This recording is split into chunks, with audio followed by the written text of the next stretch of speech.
Avez-vous déjà eu l'impression d'avancer dans la vie sans vraiment savoir si vous progressez? Comme si chaque jour passait, mais que quelque chose vous échappait. Jim Rohn disait que le véritable avantage invisible, celui qui distingue ceux qui grandissent de ceux qui stagnent, c'est la capacité à se regarder honnêtement dans le miroir de sa propre vie. Aujourd'hui, je vais vous montrer pourquoi l'autoréflexion n'est pas seulement utile, elle est essentielle. Restez bien jusqu'à la fin, car ce que vous allez entendre pourrait transformer votre manière d'évoluer, d'apprendre et d'avancer. 1. Regardez en arrière pour avancer plus loin. Regarder en arrière pour avancer plus loin n'est pas un exercice de nostalgie, ni un retour sentimental vers ce qui aurait pu être. C'est un acte de lucidité, un moment où l'on accepte de poser un regard honnête sur son propre parcours. Beaucoup confondent introspection et culpabilisation, analyse et autocritique destructrice. Pourtant, la croissance authentique ne commence pas par la flagellation morale. Elle naît d'une clarté froide, objective, consciente, semblable à la façon dont un architecte observe un bâtiment avant d'en renforcer les fondations. Quand on revisite nos actions, nos décisions, nos réactions émotionnelles, on met en lumière ce qui nous pousse en avant, et surtout ce qui nous retient dans l'ombre. Regarder en arrière n'est donc pas un signe de faiblesse, mais un acte de puissance, car personne ne peut améliorer ce qu'il refuse de reconnaître. L'un des plus grands obstacles au progrès personnel est l'illusion que le passé n'a plus d'importance. Beaucoup disent « c'est derrière moi, donc je n'y pense plus ». Mais ignorer quelque chose ne le fait pas disparaître. Ce que nous n'affrontons pas nous poursuit discrètement à travers nos comportements répétitifs, nos réactions disproportionnées, nos sabotages silencieux. Faire un retour sur son parcours, c'est accepter l'idée stoïcienne selon laquelle la vie est un miroir constant. Ce que nous vivons aujourd'hui n'est souvent que le reflet de ce que nous n'avons pas compris hier. Ainsi, se retourner n'est pas un geste de régression, mais une forme d'hygiène mentale. On nettoie ses erreurs, on purifie ses intentions, on clarifie ses motivations. Lorsque nous analysons honnêtement notre passé, nous découvrons des détails que nous n'avions pas remarqués à l'époque. Nos choix prennent un sens nouveau, nos réussites deviennent des preuves, et nos échecs cessent d'être des cicatrices honteuses pour devenir des points d'enseignement. C'est exactement ce que font les sportifs de haut niveau en revoyant leurs matchs. Ils ne cherchent pas à se flageller, mais à comprendre. Pourquoi ai-je réagi ainsi? Pourquoi ai-je pris cette décision? Qu'est-ce qui a déclenché cette émotion? Ces questions sont les outils d'un esprit maître de lui-même. Regarder en arrière, c'est aussi se réconcilier avec soi-même. Les êtres humains évoluent et parfois nous jugeons notre ancien moi avec la sévérité de quelqu'un qui oublierait qu'il n'avait pas encore les connaissances, les ressources ou la maturité que nous avons aujourd'hui. L'introspection véritable exige de la compassion. Il ne s'agit pas de dire « j'aurais dû faire mieux ». Il s'agit de dire « maintenant que je sais mieux, je ferai mieux ». C'est ainsi qu'on transforme les regrets en décisions, les erreurs en stratégie et les déceptions en énergie directionnelle. Enfin, regarder en arrière permet de mesurer le chemin parcouru, ce que beaucoup négligent. En avançant constamment, nous oublions parfois les montagnes que nous avons déjà franchies.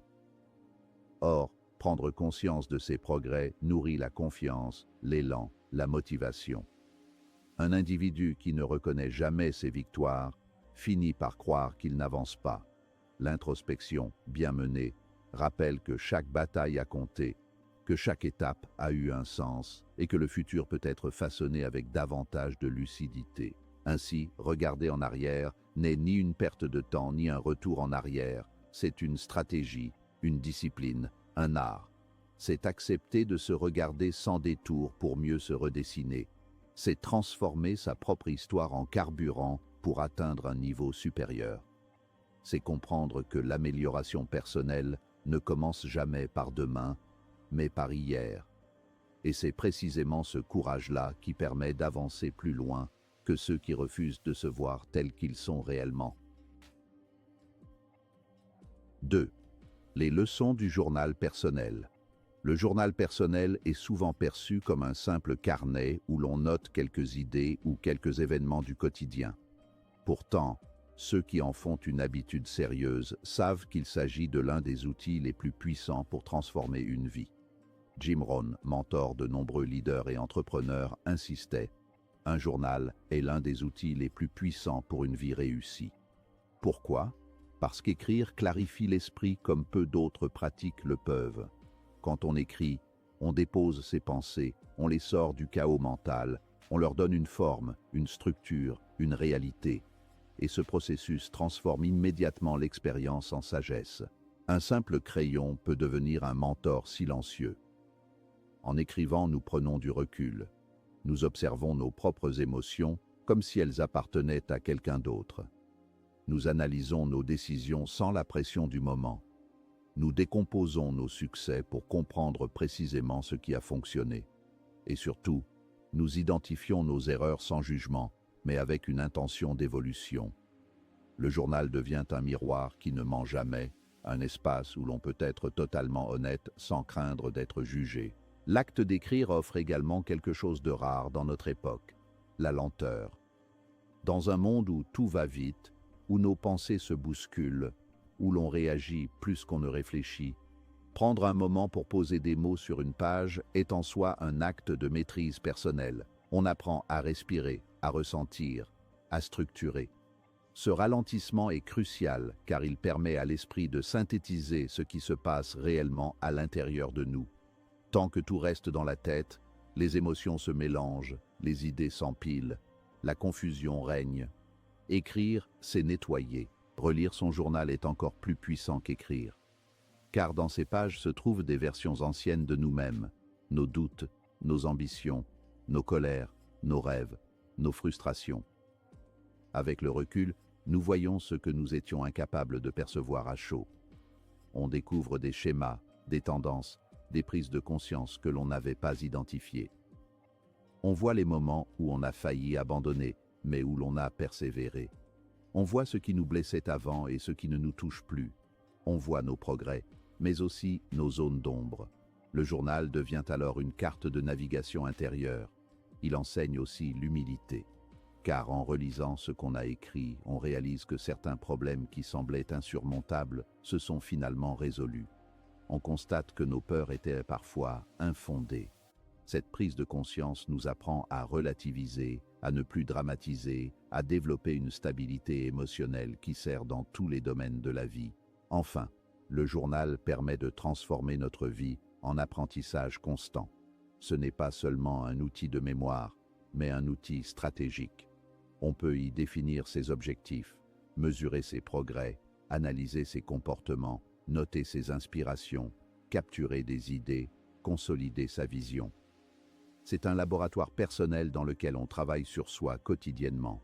Et peu importe que l'on écrive beaucoup ou peu, ce qui compte, c'est l'intention. Même une page par semaine peut changer une trajectoire, car le simple fait de se confronter à soi-même régulièrement est déjà un acte de leadership intérieur. Ainsi, tenir un journal n'est pas une habitude pour les rêveurs ou pour les écrivains. C'est une discipline pour ceux qui veulent comprendre, évoluer, maîtriser et s'améliorer. C'est une conversation profonde avec soi-même, une archive de croissance, une preuve de constance, une source de clarté. En écrivant, on se découvre. En relisant, on se comprend. Et en comprenant, on avance. 3. Identifier les schémas invisibles. Identifier les schémas invisibles est l'une des démarches les plus transformatrices dans une vie, car une grande partie de ce que nous faisons, disons ou ressentons ne résulte pas d'un choix conscient, mais de programmes intérieurs répétés, installés parfois depuis l'enfance. Ce sont des habitudes de pensée, des cycles émotionnels, des réactions automatiques, des croyances limitées, des conditionnements culturels ou familiaux. La plupart du temps, nous ne les voyons même pas. Pourtant, ce sont eux qui déterminent nos résultats. L'autoréflexion régulière permet de mettre en lumière ces forces invisibles qui gouvernent silencieusement nos actions. Chaque personne possède des schémas qui lui servent et d'autres qui la sabotent. Un schéma utile peut être une tendance naturelle à la persévérance, à l'organisation, à la curiosité. Un schéma destructeur peut être une peur de l'échec, un perfectionnisme paralysant, une tendance à procrastiner, un besoin constant de validation, une incapacité à dire non. Tant que ces schémas restent invisibles, ils nous contrôlent. Dès qu'ils deviennent visibles, nous reprenons le contrôle. Voir, c'est déjà commencer à maîtriser. L'identification de ces motifs psychologiques commence par l'observation. Comment réagissons-nous dans des situations similaires? Pourquoi répétons-nous certaines erreurs? Pourquoi sommes-nous attirés par certains types de personnes ou fuyons-nous certains défis? L'esprit humain fonctionne souvent en boucle, répétant des comportements jusqu'à ce qu'on prenne conscience de leur nature. Ce n'est pas un manque d'intelligence, mais un mécanisme de survie. Le cerveau préfère la répétition, même si elle est mauvaise, à l'inconnu. L'autoréflexion dévoile également les schémas émotionnels. Par exemple, certains ressentent une anxiété disproportionnée dans des situations qui semblent anodines.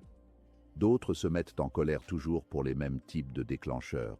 D'autres encore évitent systématiquement les confrontations, les engagements ou les responsabilités. Ces schémas ne sont pas des défauts, mais des signaux. Ils indiquent une mémoire émotionnelle, un traumatisme passé, une croyance interne ou une perception erronée. Les identifier permet de commencer à guérir et à ajuster. Les schémas invisibles influencent aussi nos habitudes quotidiennes, notre rapport au travail, à l'argent, aux relations, à la discipline, au plaisir. Beaucoup pensent qu'ils n'arrivent pas à avancer par manque de motivation. Mais souvent, c'est un schéma inconscient qui freine tout. Une peur du succès, une tendance à l'autosabotage, une croyance inconsciente que l'on ne mérite pas mieux. Ces programmes internes fonctionnent en arrière-plan, comme un logiciel défectueux qui ralentit tout le système. Pour révéler ces schémas, plusieurs pratiques existent: le journaling, la méditation, l'analyse de ses comportements, l'observation de ses émotions, les discussions honnêtes avec des gens de confiance. Mais l'outil le plus puissant reste la conscience active, se demander régulièrement qu'est-ce qui se répète, pourquoi, qu'est-ce que je ne vois pas encore. Cette attitude transforme la vie car elle initie un processus d'amélioration continue. Une fois les schémas identifiés, la transformation commence. Et elle est presque toujours libératrice. L'individu découvre qu'il n'était pas condamné à répéter ses erreurs. Il manquait simplement de visibilité. L'autoréflexion rend cette visibilité possible. Peu importe que les schémas soient anciens ou récents. Ce qui compte, c'est de les voir pour la première fois. Car ce moment marque la fin de l'automatisme et le début de la maîtrise personnelle. Identifier les schémas invisibles, c'est reprendre possession de son pouvoir. C'est arrêter de vivre en pilotage automatique. C'est comprendre que chaque action consciente affaiblit un comportement inconscient. C'est se donner la permission d'évoluer. L'être humain n'est pas une somme de réactions, mais un ensemble de choix, dès qu'il commence à voir. 4. Célébrer la croissance, même minuscule. Nous passons souvent une grande partie de notre vie à corriger ce qui ne va pas, à ruminer nos erreurs, à revoir nos fautes comme si elles étaient les seules preuves tangibles de notre existence. Pourtant, dans cette obsession du correctif, nous oublions l'essentiel.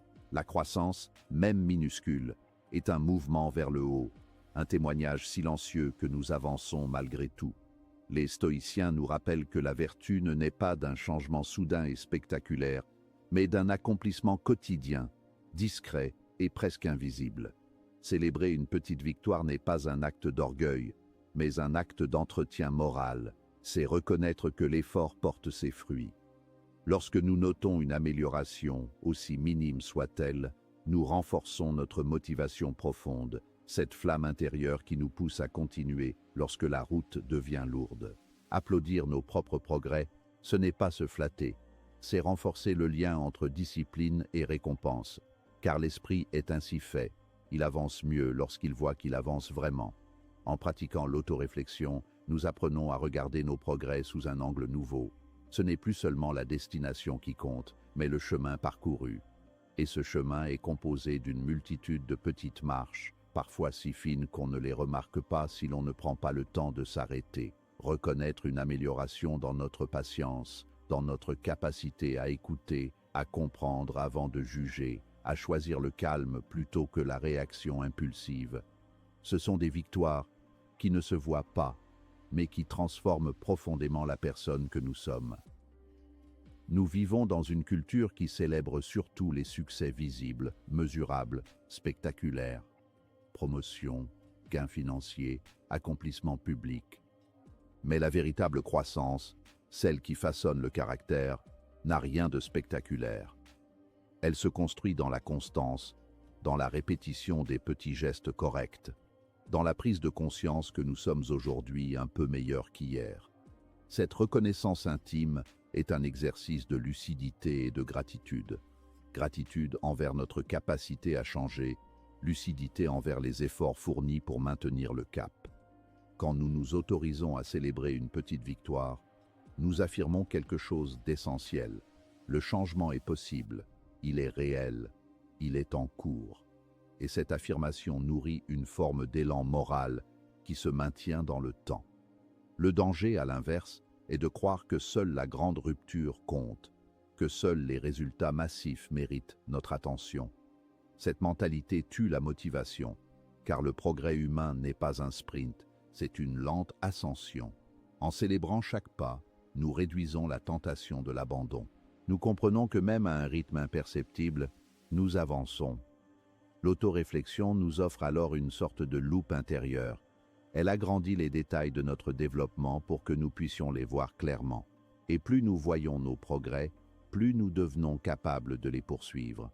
Célébrer la croissance, même minuscule, c'est donc ancrer dans notre esprit que le perfectionnement personnel est un processus vivant, dynamique, qui mérite notre attention et notre respect. Ce n'est pas vanité, c'est fidélité envers notre propre destin. Chaque petite victoire célébrée est un rappel. Je suis en chemin, je m'élève doucement, je deviens le meilleur de ce que je peux être. 5. Corriger la trajectoire dès les premiers signes. Plus nous examinons notre vie tôt, plus nous évitons les dérives qui, à long terme, nous éloignent de qui nous voulons devenir. Un petit décalage aujourd'hui peut paraître insignifiant, presque risible, mais lorsqu'il se répète, qu'il s'accumule ou qu'il s'amplifie par négligence, il se transforme en un fossé difficile à combler. Ainsi va la vie. Ce ne sont jamais les grandes catastrophes qui nous perdent, mais la somme des petites inattentions. Les stoïciens insistaient sur la vigilance intérieure, cette capacité à scruter les premiers signes d'un désalignement, qu'il soit moral, émotionnel ou comportemental. L'autoréflexion joue alors le rôle d'un radar discret mais essentiel. Elle détecte les variations subtiles avant qu'elles ne deviennent des tempêtes. Un comportement impatient, une tendance à éviter une responsabilité, une réaction excessive, un manque de constance, ce sont des indices, des signaux faibles qui, s'ils ne sont pas reconnus, deviennent la source de futurs regrets. Corriger la trajectoire tôt n'est pas un acte de sévérité, mais un acte de préservation. Cela revient à réparer une fissure dans un mur avant qu'elle ne s'étende, à redresser une plante avant qu'elle ne pousse de travers, à ajuster une voile avant que le vent ne nous fasse dériver au large.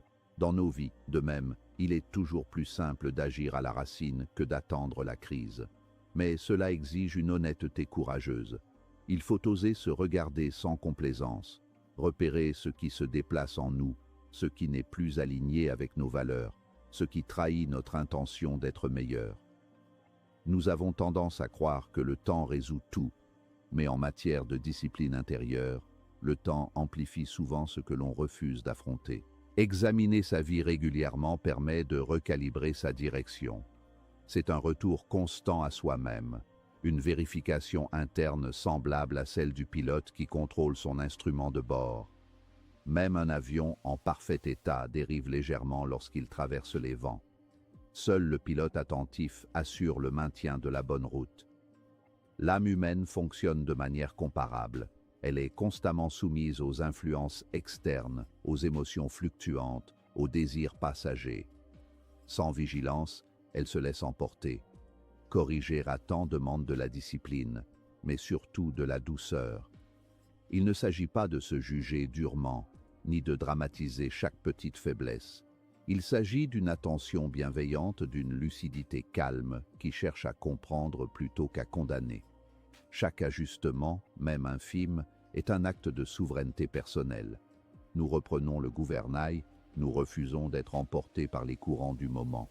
Cette forme de prévention n'est pas seulement utile, elle est vitale, car vivre en réaction, en attendant que les problèmes deviennent trop lourds pour être ignorés, revient à marcher les yeux fermés en espérant que le terrain soit toujours plat. L'autoréflexion nous ouvre les yeux. Elle nous permet de rectifier, de prévenir, de consolider.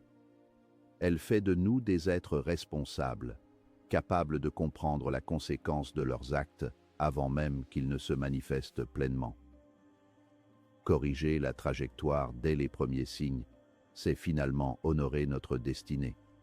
C'est affirmer que chacune de nos actions est une pierre posée sur le chemin de ce que nous voulons construire. L'ajustement précoce n'est pas une contrainte mais une liberté, celle de choisir la direction de sa vie avant que la vie ne la choisisse pour nous. Réfléchissez souvent, profondément, honnêtement, car une vie non examinée ne s'améliore jamais. L'avantage invisible de votre avenir, c'est votre capacité à vous observer pour mieux vous transformer.